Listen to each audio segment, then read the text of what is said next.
remember seeing a player play as well as he did in the third set and yet not win the set? I mean, how hard was that to take? Yeah, it was disappointing that I dropped the third set, even though I felt like, especially in first 4 or 5 games, I was the one who was dictating the play. And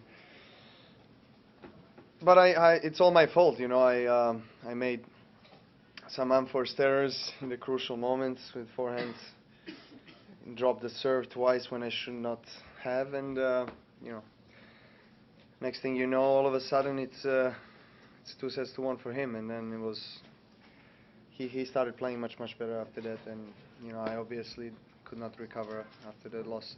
How Eddie? difficult, how disappointing is that loss? Well, it is. It is always. I mean, it's U.S. Open final and Grand Slam finals are. I mean, in the end of the day, I have to be satisfied with the final, even though I would love to win this match tonight. But it was obvious that in the important moments he played better tennis, and that's why he deserved to win. So I congratulate him, and I move on. Eddie? Novak, the 3 break points you had overall, was it just hard kind of mentally and emotionally to get past that? Well, I mean, it's like it was a momentum change. I think from love 44 all, he started playing really good. He served well, a few points. I mean, I didn't do anything I thought wrong in these few points. I just, he didn't make mistake. He served well. He came to the net. So, as I said, all the credit to him. And I had my momentum from midway second set to end of the third, where I was supposed to use and realize the opportunities that were presented to me, and I didn't do it, so I didn't deserve to win in the end. Novak, obviously you're disappointed in losing. Just wonder if you could appreciate the high level of tennis that was played out there. Obviously the fans loved it. Just the great shots were hit. Could you, grasp that, or is the loss too much right now? Well, right now, I just came from the court, so it's, of course, I do appreciate the occasion, playing against Nadal in the finals of one of the best tournaments and most important tournaments in the world. So I'm aware of that, but obviously I just feel disappointed for losing, and it's all sport. Tomorrow is a new day. Novak, you try to think that you're maybe missing a little bit of extra confidence you had with that? I don't know. I mean, I was playing well throughout the whole two weeks, and I can be happy because it was different from the hardcore tournaments prior to U.S. Open. I felt more mentally present and was going for my shot. So at least that's a positive that I can take from this tournament. Hey, in the front. Novak, I know, as you said, you just came off the court. It's kind of hard to look at big pictures. But you won 6 slams yourself. When you think about 13 for Rafa, can you kind of give me an assessment of what you feel like that stands for in the history of the game, and maybe an appreciation as an opponent? Well, 13 Grand Slams for a guy who is 27 years old is incredible. I mean, whatever he achieved so far in his career is something that everybody should respect, and no question about it. I mean, I was saying before, and he's definitely one of the best tennis players ever to play the game. I mean, looking at his achievements and his age at this moment, so he still has a lot of years to play. So that's all I can say. Liz? Novak, we could all see how physically demanding this match was for both of you. But could you describe the mental challenge of staying focused and staying positive against a player like Nadal and in a match with so many swings of momentum? Well, difficult conditions. Obviously, there was one side where you had wind in the back and it was easier to play.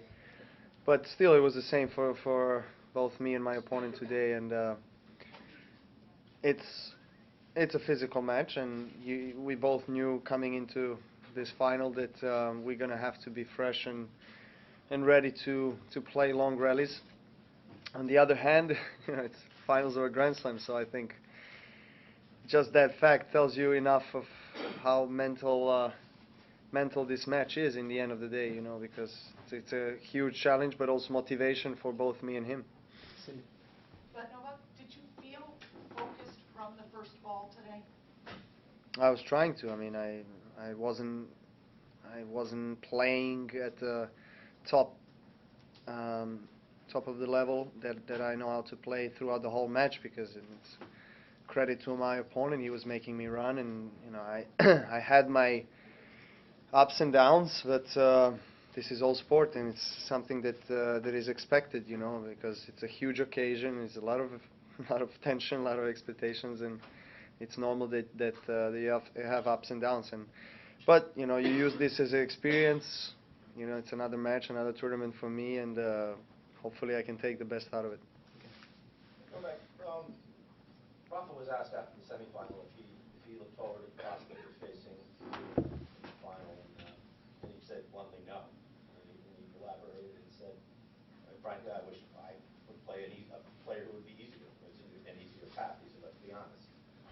Do you feel the same way when you're presented with that opportunity to play him on that stage, or do you feel like this is an opportunity to play one of the best players of all time at the height of his game and see where it takes you when you're in?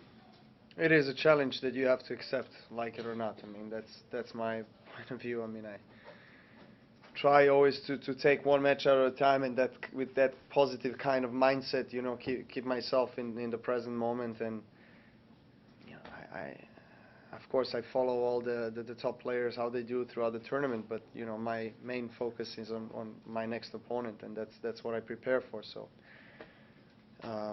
it was likely that I'm going to play him in the finals, because he was a favorite in the opposite side of the draw. But still, you never know. I mean, it's a Grand Slam. All the players, not just me and him, I mean, are very much motivated and inspired to play their best here. And at the end of the day, we played against each other, and the better player won. That's all it is. Okay, a few more in English.